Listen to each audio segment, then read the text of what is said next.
ఈ దేశంలో ప్రతి పౌరుడు కూడా అధికారులు సరిగ్గా పనిచేయకున్నా, పాలకులు సరిగ్గా పనిచేయకున్నా, న్యాయస్థానాలు బాగా పనిచేస్తే చట్టాలను, నిబంధనలను, ప్రజాస్వామ్యాన్ని, రాజ్యాంగాన్ని కాపాడే విధంగా వాళ్ళు పనిచేస్తే చాలు అని ఈ దేశంలో ప్రతి పౌరుడు కూడా అనుకుంటారు. No doubt in that. కానీ ఇప్పుడు అటువంటి న్యాయస్థానాలే వాళ్ళ పనితీరుతో ప్రజల్లో విశ్వాసాన్ని కోల్పోయే పరిస్థితి వచ్చింది. ఈ మధ్యకాలంలో ఇంతకు ముందు ఎన్నడూ లేనంతగా జడ్జీల వ్యవహార శైలి మీద, న్యాయస్థానాల మీద దేశవ్యాప్తంగా కూడా చర్చ జరుగుతూ ఉంది.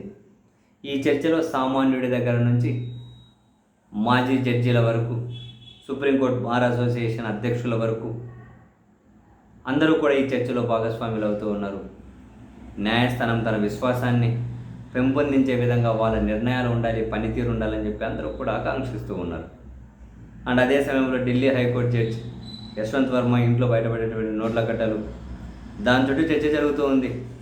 అతన్నేమో అలహాబాద్ హైకోర్టుకు పంపిస్తే మాకొద్దు, ఆయన సచ్చీలురని నిరూపించుకున్న తర్వాతనే పంపించండి అని అలహాబాద్ బార్ అసోసియేషన్ తీర్మానం చేసి సుప్రీంకోర్టుకు పంపారు. ఒక్క వాళ్ళే కాదు, కర్ణాటక హైకోర్టు, మధ్యప్రదేశ్ హైకోర్టు, చాలా హైకోర్టు బార్ అసోసియేషన్లు అయితే ఇట్లా ఒక ఈ విధమైన మరకలు, అవినీతి విమర్శలు ఎదుర్కొంటున్నటువంటి జడ్జిను వేరే దగ్గరకు బదిలీ చేయడం కరెక్ట్ కాదు అని అందరూ కూడా తీర్మానాలు చేసి సుప్రీంకోర్టు చీఫ్ జస్టిస్కి డిమాండ్ చేస్తూ ఉన్నారు.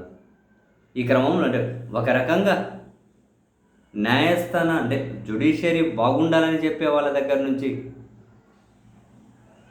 జ్యుడిషియరీలో ఉన్నటువంటి మరకలు మనం పోగొట్టాల్సిందే అని భావించే వాళ్ళందరూ కూడా ఈ జడ్జి మీద ఏదో ఒక నిర్ణయం తీసుకున్న తర్వాతనే ఆయన బదిలీ మరొకటి జరగాలంటున్నారు. ఇది ఒక పెద్ద చర్చ అయింది, దేశవ్యాప్తంగా పెద్ద డిస్కషన్ అయింది. ఢిల్లీ హైకోర్టులో ఆయన పనిచేయలేరు, అలహాబాద్ హైకోర్టుకు వద్దంటున్నారు. మరి ఆ జడ్జిని ఏం చేయాలని చెప్పి ఏకంగా సుప్రీంకోర్టు ప్రధాన న్యాయమూర్తి గారు చాలామంది ఇప్పుడు ఎవరైతే వ్యతిరేకించుకుంటూ తీర్మానాలు చేశారో, లెక్కలు రాశారో ఆ అందరి బార్ అసోసియేషన్ అధ్యక్షులతోటి సుప్రీంకోర్టు ప్రధాన న్యాయమూర్తి తాజాగా సమావేశమయ్యారు. ఏం చేద్దాం చెప్పండి ఆ జడ్జిని అని, ఏం చేద్దామని.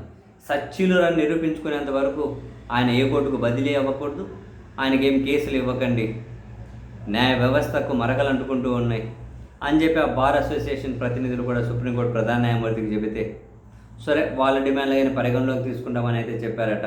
తదుపరి నెక్స్ట్ ఆ జడ్జి ఎపిసోడ్ని ఎక్కడికి తీసుకెళ్తారు, లేకుంటే ఆ జడ్జిని ఏం చేస్తారు, ఇటువంటివి జరగకుండా నెక్స్ట్ సుప్రీంకోర్టు ఎలాంటి చర్యలు తీసుకోబోతుంది, చాలా ఉన్నాయి. ఒకరు బయటపడ్డారు, బయటపడిన వాళ్ళు ఎంతమందో మనకు తెలియదు కదా.